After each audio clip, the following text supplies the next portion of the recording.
وہ شریک ہے ساز بجانے میں، مگر اس کے لیے ایمان ضروری ہے کہ آدمی اللہ کے رسول کی باتوں کو مانے۔ دین آپ پڑھے لکھے لوگ، اب سارے لوگ کہتے ہیں جی ہم نے یہ چیزیں دیکھی نہیں۔ بھئی اگر دیکھنے پر ہی انحصار تھا صرف آنکھیں ملتی انسان کو، کان کیوں ملے؟ ہماری معلومات کا 999% جو حصہ ہے وہ سنا ہوا، ہم نے استادوں سے سنا، کتابیں سنی، اخباروں سنے، یہ دیکھنے سے نہیں۔ اس لیے دیکھنے کی ضد کرنا نالائقی ہے۔ صرف آپ یہ اطمینان کر سکتے ہیں کہ مخبر صادق جس نے یہ اطلاع دی ہے کبھی اس کا جھوٹ پکڑا گیا، اس کی دیانت پر کسی نے شبہ کیا؟ اللہ اکبر، اللہ کے رسول علیہ السلام نے تمہید یہی کی کہ صفحہ پر کھڑے ہوئے، دشمن نیچے کھڑے تھے، آپ نے پوچھا اگر میں یہ خبر دوں تمہیں کہ دوسری طرف دشمن ہے حملہ کرنے والا تو بتاؤ مانو گے؟ عقل تو ان کی تھی، بعد میں بے شک ضد میں آ گئے، انہوں نے کہا ہم نے تجھے کبھی جھوٹ بولتے نہیں دیکھا، تو سچا اور دیانتدار ہے۔ حضور نے اس وقت سمجھا دیا کہ نبوت کے بارے میں صرف یہ اطمینان کرنے کا لوگوں کا حق ہے، اس وقت بھی اب بھی، کہ آپ کی سیرت کو خوردبین سے دیکھیں، دشمن کی نگاہ سے دیکھیں، مسلم نہیں بن کر کافر بن کر دیکھیں، کوئی عیب نکلتا؟ کہیں آپ نے جھوٹ بولا، کبھی بد دیانتی کی؟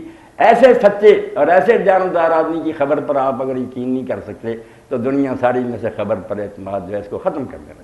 دوسروں کی خبروں کو ہم کیا مانیں جو جھوٹے ہیں، مفاد کے بندے، رسول کی بات نہیں مانتے۔ اسی لیے دین ایمان بالغیب پر کھڑا ہے کہ مطالبہ یہاں تم نہیں کر سکتے دکھاؤ دکھاؤ دکھاؤ، یہ نہیں ہوگا۔ رسول کے بارے میں اطمینان کرو کہ یہ سچا گواہ ہے، اس کے بعد بات ختم ہے، جو وہ کہے گا اسی کو ماننے کا نام ایمان ہے، اس میں شبہ کرو گے تو کافر ہو جاؤ۔ یہ چند باتیں میں نے پتہ نہیں بے ربط ہیں یا بے جوڑ آپ کے سامنے کہہ دی۔ اب میں آپ کو دعوت دیتا ہوں، نقطہ سنجا را صلاح عام دے، از نبی امی پیغام دے۔ اللہ کے رسول کے دین کے بارے میں جو آپ چاہتے ہیں، میری بچیاں ہیں، دوست ہیں، بیٹے ہیں، پوچھیں۔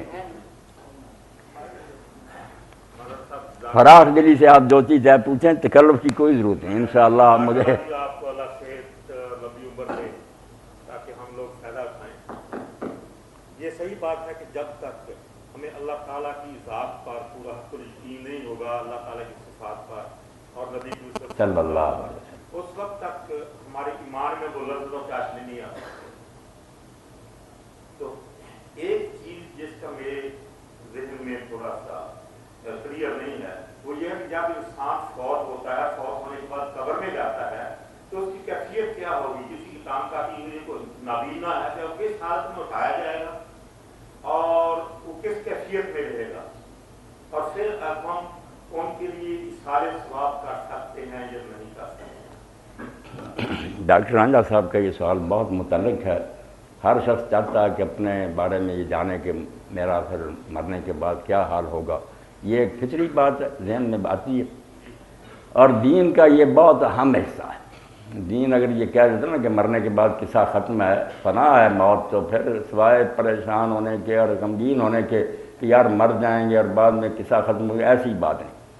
دین نے موت کا جو تصور دیا اس سے آدمی موت کا مشتاق بن جاتا ہے، بجائے اس سے گھبرانے کے۔ وہ تو چاہتا ہے کہ میں اس پنجرے سے آزاد ہوں اور کھلی فضا میں چلا جاؤں۔ موت انسان کا کچھ نہیں بگاڑ، صرف اتنا ہی ہوتا ہے کہ جو اس پنجرے میں اس قفس میں بند ہے روح آزاد ہو جاتی ہے، اس کے شعور میں، اس کے ادراک میں، اس کے علم میں کوئی کمی نہیں آتی۔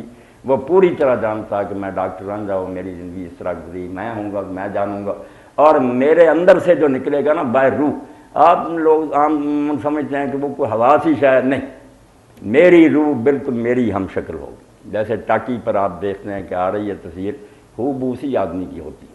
خواب میں بھی آپ دیکھتے ہیں کہ آپ کی باڈی جو ہے نا وہ بستر پر لیٹی ہوتی ہے، مگر آپ سچ مچ اپنے آپ کو دیکھتے ہیں کہ میں جہاز پر سوار ہو رہا ہوں، میں عمرہ کر رہا ہوں، میرے پیچھے کوئی بھاگ رہا ہے۔ وہ جو اندر سے نکلا تھا نا خواب میں، باڈی الگ بڑی، وہی شاید جو موت کے بعد قبر میں ہوتی ہے۔ ان کو پہچاننے میں کوئی تکلیف نہیں ہوتی۔ صدیقی صاحب کی روح مجھے ملے گی، یہ مجھے پہچانے گی، میں اسی طرح کہوں گا، جسم ساتھ نہیں ہوگا، یہ اسی طرح کہوں گا۔ روح بالکل اس آدمی کی ہم شکل ہوتی ہے، ایک چھلکا اوپر سے اتر جاتا ہے، اس کی کاپی اندر سے نکل آتی ہے۔ اور صوفیاء کرام اللہ تعالیٰ پر رحمت کہتے ہیں کہ لطائف اتنے انسان میں کہ ہزاروں ہوتا ہے، اور اگر وہ مشق کرے اور ان کو آزاد کر دے تو ایک وقت میں لاکھوں جگہ پر وہ دیکھا جا سکتا۔ اصل ایک ہی ہوتا ہے، مگر اس کی ہم شکلیں جو ہے نا آدمی دیکھ سکتا ہے۔ اور اب یورپ میں بھی اسپریچولزم نے ترقی اتنی کر لی کہ لوگ جاتے ہیں، حال میں بکنگ کراتے ہیں، وہ آتا ہے پروفیسر، وہ اسٹیج پر ایک کی بجائے 100 بن جاتا، سارے بول رہے ہوتے ہیں، لوگ پہچان ہی نہیں سکتے اصل کون۔ انسان اپنے بارے میں بھی کچھ نہیں جان سکا، اس کے اندر اللہ تعالیٰ نے بہت صلاحیتیں بڑھی۔ یہ تو مادی دنیا میں الجھا ہوا نا، اندر اس کے اتنی چیزیں ہیں کہ اگر کسی زمانے میں اس پر قابو پا گیا تو پتہ چلے گا کہ ہم تو جو سمجھے بیٹھے تھے کہ بس دنیا یہی ہے، اس سے بہت جہان آ گئے۔ تو موت کے بعد روح صرف جسم کو چھوڑ دیتی ہے، اس کے علم و عقل میں کوئی فرق نہیں آتا۔ وہ لوگ وہاں ملتے بھی ہیں، جہان آباد ہے، آدم علیہ السلام سے لے کر سارے وہاں۔ اللہ کے رسول اور نبی جو ان کے بارے میں تو حضور نے اطلاع دی کو اپنی قبروں میں نمازیں بھی پڑھتے ہیں۔ شب معراج آپ گزرے تو موسیٰ علیہ السلام اپنی قبر میں نماز پڑھتے ہوئے آپ نے دیکھے، صحیح مسلم میں۔